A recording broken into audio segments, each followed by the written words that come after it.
Hi everyone, Sean Humphreys here. Welcome to All Things Retirement. Now in this installment, we're going to talk about the benefits of having a retirement income plan. Specifically, we'll talk about how the retirement income plan can give you greater clarity on when to trigger government pensions. So, big question that a lot of people have is, when do I take my Canada Pension Plan? Do I take it at age 65? Do I take it early, at age 60 or 62, 63? Do I defer it past 65? And even that question comes up in the context of old age security benefits. The normal payout period is 65, that's the start date, but you can defer it. So we'll talk about those questions in the context of this video and the retirement income plan. Now, if you're new to the channel, make sure you hit the subscribe button. We're posting content on the accumulation phase of retirement planning, the transition to retirement, and the state of being retired and successfully retired.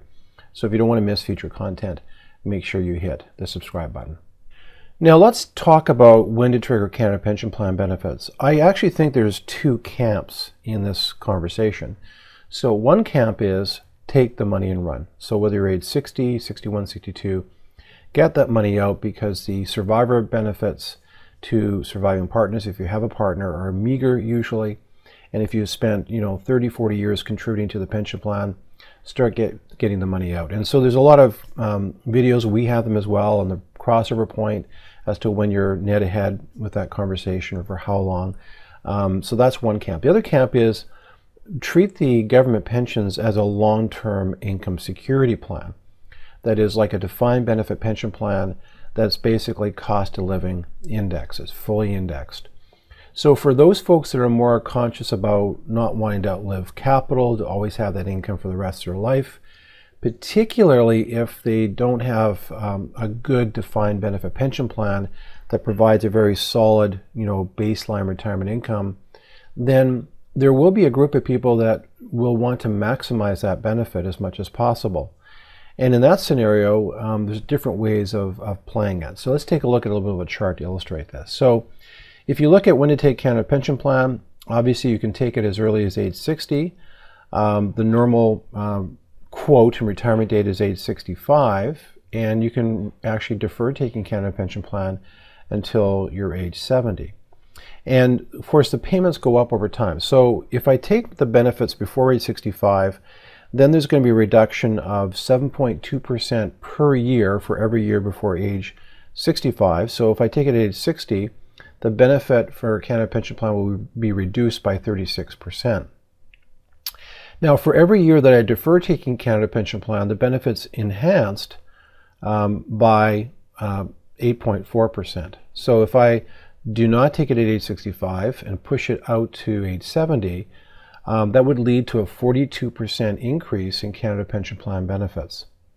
So this graphic's really important. Everyone's very individualistic on this, really. There's no one size fits all. So if you're somebody who is very concerned about outliving capital, you have no other sources of defined benefit pension income, and you want long-term income security that's fully inflation adjusted over time, then you may want to give serious consideration not to take pensions to 65 or 70, and then subsidizing your lifestyle with maybe other assets you've built up. So there's a school of thought that says, draw down in your RSP RIF accounts. If you have a spouse, you can income split. You can probably get the money out at a relatively low marginal tax rate and build up your government pensions. So you may go through not all your registered capital, but a good portion until age 70. And now you've got healthy government pensions starting at age 70. Now, you don't want to fully deplete your investment capital. You always want a buffer, but there'll be some folks where that actually resonates with them.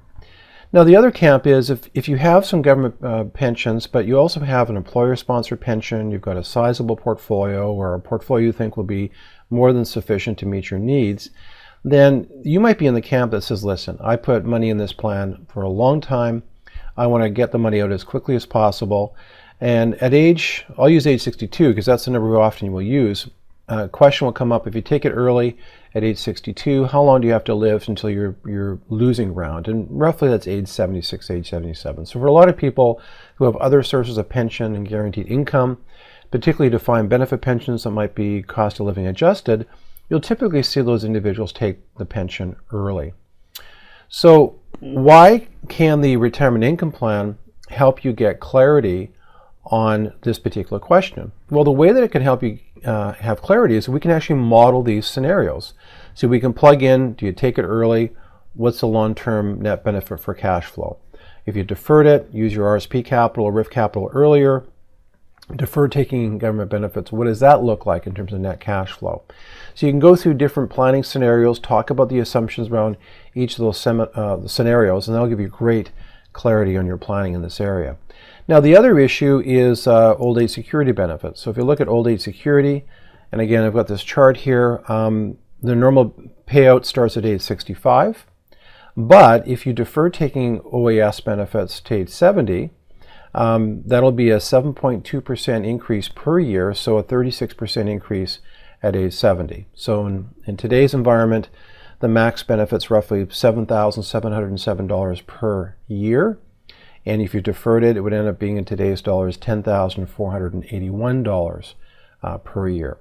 So again, why would you defer? Again, getting back to my Canada Pension Plan example. If you're more about income security, then you might consider deferring and using other baskets of assets. Or if you want to just get the money as quickly as possible so you can spend it and get the money out because there's no legacy or survivor benefit on old age security, then you would tend to default in that direction. So I hope that's helpful for you. Again, we have links with the show notes for this video. So there's a link that'll take you to a short course, about 5 videos that talks about retirement income planning, the different questions that we address through the retirement income planning process. So take a look at that if you want more information. And we also have a great resource toolkit that has videos, PDF documents, and resources to help you begin thinking about retirement. And then we have another link that'll take you to a page on our website about how you could get your own personalized retirement income plan if that's something that's of interest to you. So again, I'm wishing you all the best in your retirement income planning, whether you're in the accumulation phase, a transition to retirement, or fully retired currently.